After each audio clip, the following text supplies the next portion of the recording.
Mr. Nixon? Mr. President? Hello? Mr. President, this is a radio station in Miami, Florida. Could I speak with you for about 1 minute, sir? I would appreciate it very much. We've taken a presidential poll here, and believe it or not, Mr. Nixon, I'm very happy about it. The people in Miami feel that you were undone in many ways, and they would like to express to you by an overwhelming vote how they feel about you. Could I tell you for a moment, sir? Well, sure, if you'd like.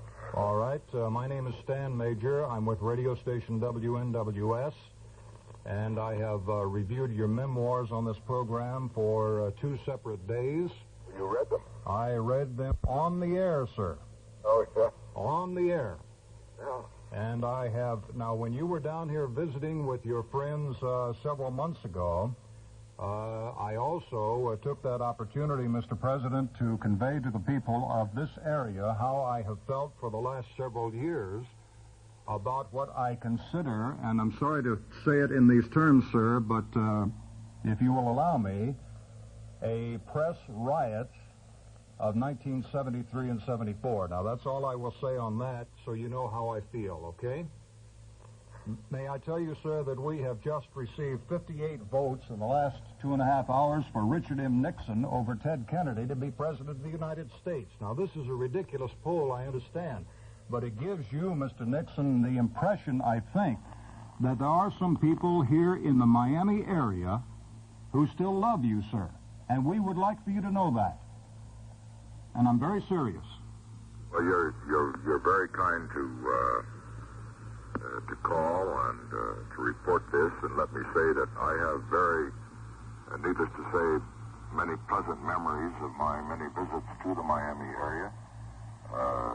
I particularly recall, of course, those who were my friends, but I respect those who were not, and that's what makes America.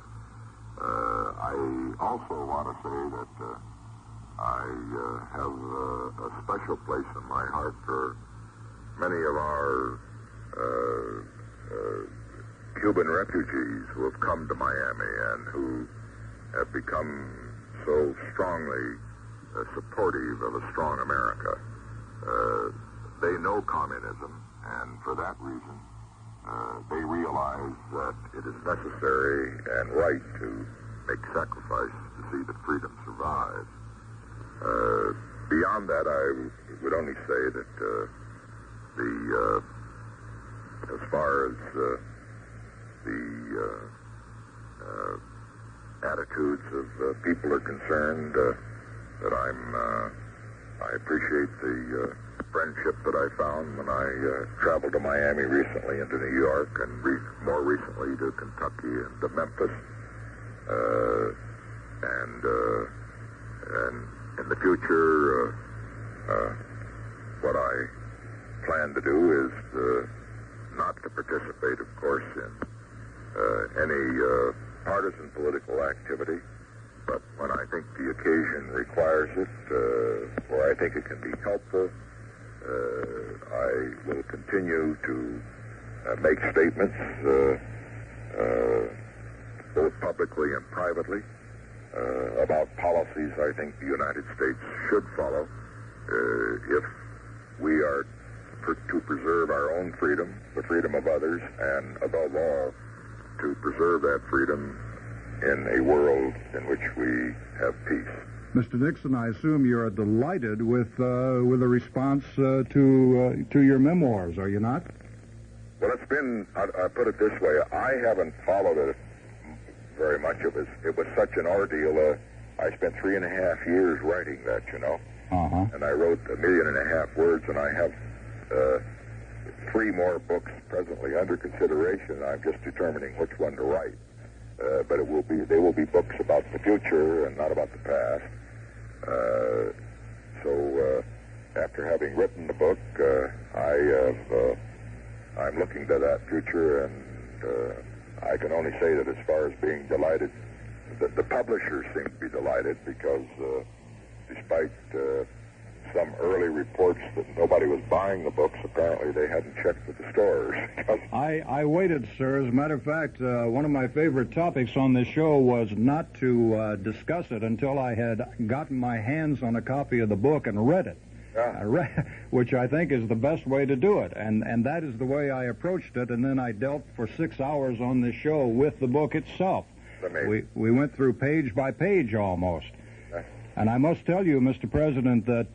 what did you find interesting about it? Well, I found that your description of your trip to China was just absolutely fascinating, and as a matter of fact, some of the descriptions of your family in the earlier years and the problems with your family, with illness, etc., brought tears to my eyes. You're a pretty good writer, sir. You really are. I'm an amateur. No, you are not an amateur. You probably are going to have the #1 selling book in the country, and I don't think that makes you an amateur writer, sir.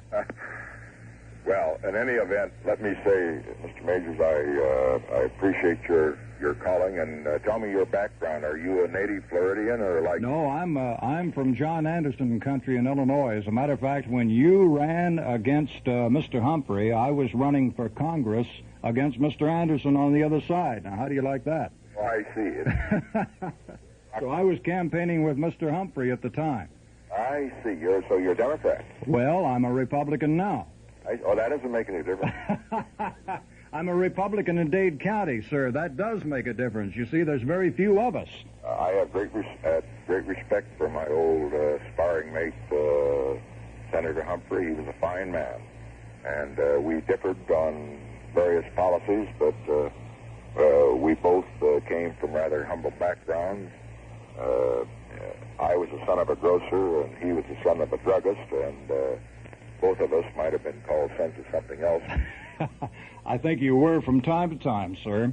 Okay. Mr. Nixon, thank you very much. I'm sorry to invade your privacy on this beautiful 4th of July. I hope that you're enjoying. I hope it's not raining out there where you are. Oh, no. It never rains in California. I heard that someplace else. And I will not bother you again, and I will destroy the phone number. Thank you, sir. Thank you very much.